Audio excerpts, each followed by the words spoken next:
Finalement,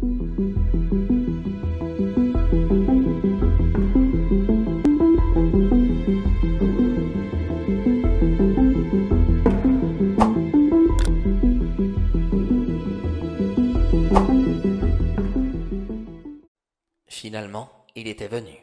Le cœur de Colline commença à tambouriner. En l'apercevant, il s'approcha d'elle. Elle connaissait ce regard. Ses yeux bleu-gris la fixaient. Depuis quelque temps, il n'était plus le même. Elle avait encore plus peur de lui que du père de sa fille. Il mesurait à peine 1,70 m. Il ne possédait pas du tout l'allure d'un homme dont il faut se méfier. Les apparences peuvent être souvent trompeuses. Il paraissait bien plus vieux que son âge, au moins 10 ans de plus. Emma resta aux côtés de Colline pour la soutenir. Une nouvelle fois, à sa hauteur, il amorça.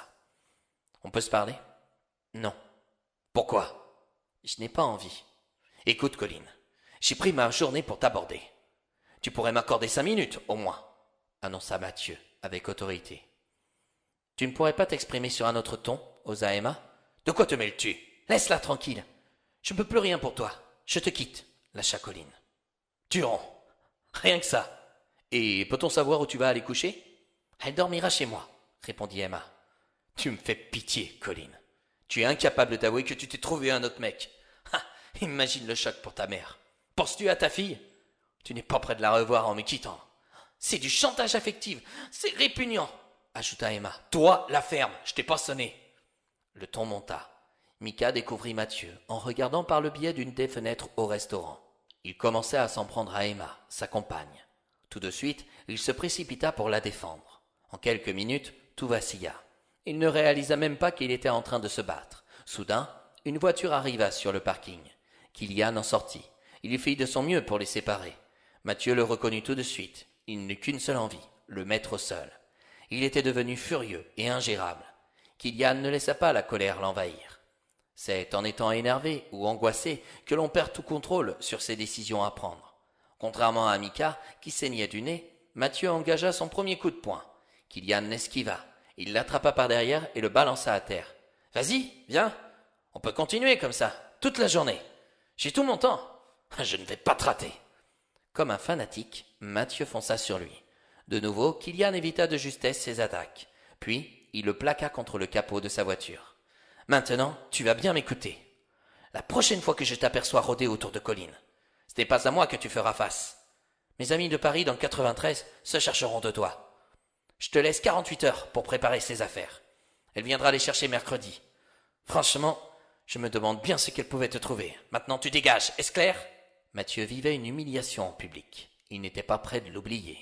Mais qu'était-ce à côté des souffrances de Colline ? Ces douleurs duraient depuis des mois. Kylian ignorait qu'il venait de compliquer sa situation. L'accueil ne sera pas le même que Mathieu aux yeux de sa future belle-mère. Réfugié dans les bras d'Emma, Colline était terrorisée. Mathieu s'en alla à la manière d'un chauffard. Il brûla sous leurs yeux de nombreuses priorités.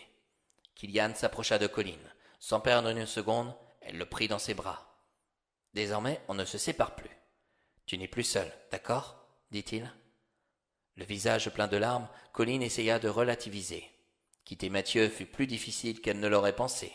Kylian l'avait finalement sorti de son impasse. Elle avait affreusement envie de l'embrasser. Elle n'eut pas besoin d'attendre longtemps. Il posa ses lèvres sur les siennes tendrement. L'heure était venue de sceller une nouvelle union, avec certainement beaucoup d'espoir et de déboires à venir. Mais pour qu'un couple puisse s'épanouir, il doit éprouver des remous. Cela le rend plus fort, plus solide. En tout cas, pour Kylian, Mathieu n'était rien à côté de sa future belle-mère, beaucoup plus perverse. Elle attendait certainement des nouvelles de sa fille. Est-ce que Mathieu jouera à l'hypocrite avec Jeanne pour faire souffrir Colline ? Kylian n'eut d'autre choix que d'inciter la jeune femme à contacter sa mère le plus rapidement possible. Il ignorait ce dont elle était capable d'effectuer pour défendre ses intérêts. Elle avait beau avoir renié sa famille, au fur et à mesure du temps, elle ressemblait à son père. Il était totalement détesté dans les alentours de Bergerac. La seule chose que l'on appréciait de sa personne, c'était son vin. Ce n'était déjà pas si mal.